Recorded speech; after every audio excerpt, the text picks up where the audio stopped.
My name is Erinn Savage. I'm a PhD student in clinical psychology at Washington State University. So today I'll be sharing my project with you all, Cultural Differences in Social Values Orientation, a closer look at cooperative behavior in preschool-age children. So social values orientation refers to how a person or an individual prefers to split resources, and with children, this might refer to resources might be something like toys, candy, how they prefer to split that between themselves and another individual. There are three types of SVO that have been well studied in the literature. Today I'll focus specifically on cooperative SVO. And those who are cooperative are folks who prefer to maximize the group total, even sometimes when this means sacrificing a little of their personal gain. So the traditional method for measuring SVO, especially with children, is limited, particularly when it comes to understanding the cooperative SVO. So the way it tends to be measured is just by giving children an option to share their resources equally. So that might be like, would you like to give 3 pieces of candy to someone else and then have 3 pieces of candy for you? But we haven't been able to look at whether, if given the choice, they would make a generous choice over an equality one. So that might look like, would you want to choose 3 pieces of candy for you, but 4 pieces of candy would go to the other person. So these two have kind of been conflated traditionally, this equality and generosity. But in my study, we were able to use a newer methodology that parses apart these two different motives for cooperative behavior. And so to do this, we used the way we were measuring SVO in this study. Essentially what happens is a research assistant sits down with a kiddo and says, okay, we're gonna play some games. You'll be choosing how to split candy. Actually in my study, we used stickers based on what we were allowed to do in a Head Start classroom, but how you'll split candy between yourself and another kid in class. And so for example, in the first game, they'd say, you can choose either to have 1 piece of candy for you and then 1 will go to another kid in class, or you can keep 2 pieces of candy for you and then none will go to another kid in class. And you can see how that 1 for me, 1 for you is more of a cooperative choice compared with the other. And then there are 3 different kind of variations on this game. We did all 3 with all participants. And the way, and then the choices across games are combined to create an SVO category. These 3 categories are egalitarian, generous, and competitive. So we also know that SVO relates to culture. And so individualist cultures emphasize autonomy, independence, developing the self, whereas collectivist cultures place greater value on one's position within the family or community, emphasize behaving in ways that benefit the group. So unsurprisingly, studies consistently show that collectivists are more cooperative. This is across age groups, and kids in collectivist countries tend to start behaving cooperatively at a younger age. However, most of the research that's shown this is comparing different countries. There's a lack of studies that compare culture groups within the same country. So that was one aim of the current study, was to explore differences in SVO among preschoolers from 3 distinct groups, collectivists and individualists, who I've already mentioned, as well as a mixed background. So these are kids who speak English at home, but have Latino heritage, and previous research does show that their culture is distinct. They're different on some measures of culture from those kind of more strictly collectivist or individualist groups. We also, again, wanted to distinguish this generous from egalitarian SVO and be the first actually to do that with a multicultural sample.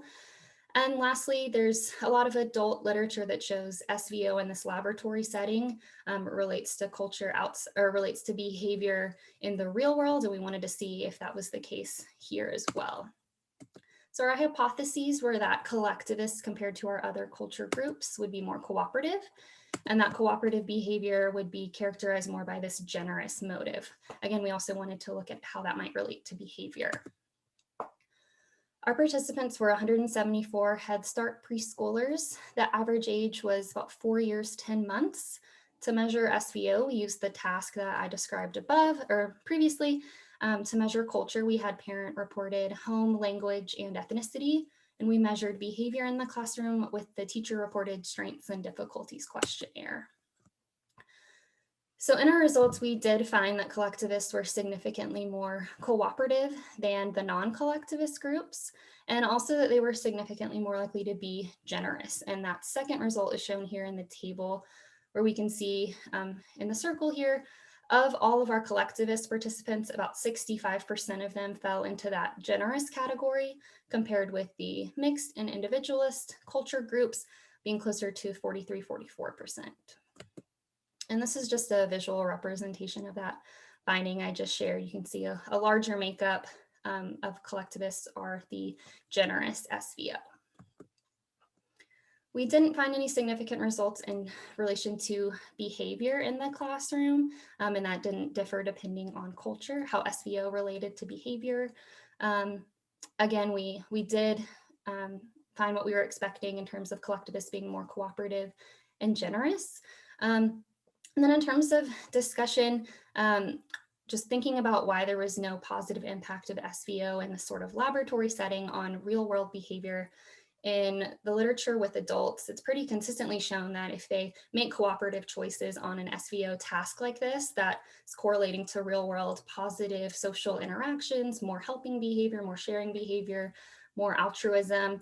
But we didn't find that here. So, and a couple of other studies that have looked at it haven't either, previous to ours. So maybe what's going on is that SVO isn't a predictor in the same way with kids as it is for adults. Another option or another possibility is that we're just not measuring behavior, these real world behaviors, the best way through this teacher report. Maybe we should be doing observations or something else. And then lastly, just hoping that the impact of a study like this is to help teachers and just have a greater understanding of these collectivist values that kids hold in the classroom and hopefully lead to a more inclusive learning environment. And that's all I've got for you today. And any questions? All right, great, thank you. Looks like we have one from Dr. Hernandez. I grew up in a Latino English-speaking home, so I was thrilled, all caps, to see this cultural separation in your research, despite no significant differences in the current study. Did you find this separation was common in your literary research? So that's awesome that you were thrilled, because before reviewers have not been thrilled because it's kind of a new idea to separate in that way. So let's see, there was at least one other study that used this same kind of separation of groups. And that one actually did have kind of the strongest relationship between SVO and behavior occurred for that mixed background group. Specifically, I didn't talk today at all about the competitive SVO. It was a small part of my larger project, so I had to streamline and pretty much leave that out in the presentation. But the kind of mixed cultural background group are higher in that competitive behavior. But what was interesting in the competitive SVO, but what was interesting in how it related to behavior is that it seemed to predict more positive ratings of behavior by teachers. And kind of hypothesize a theory my mentor and I have sort of talked about is maybe this idea of like a way of like trying to assimilate to more individualist values, because that's the norm in the classroom, and kind of overcompensating by being a bit more competitive, if that makes sense. And I didn't get a chance to really talk about what competitive SVO is, so the answer might be a little confusing, but yeah, there is some really interesting stuff in terms of that culture group that you asked about.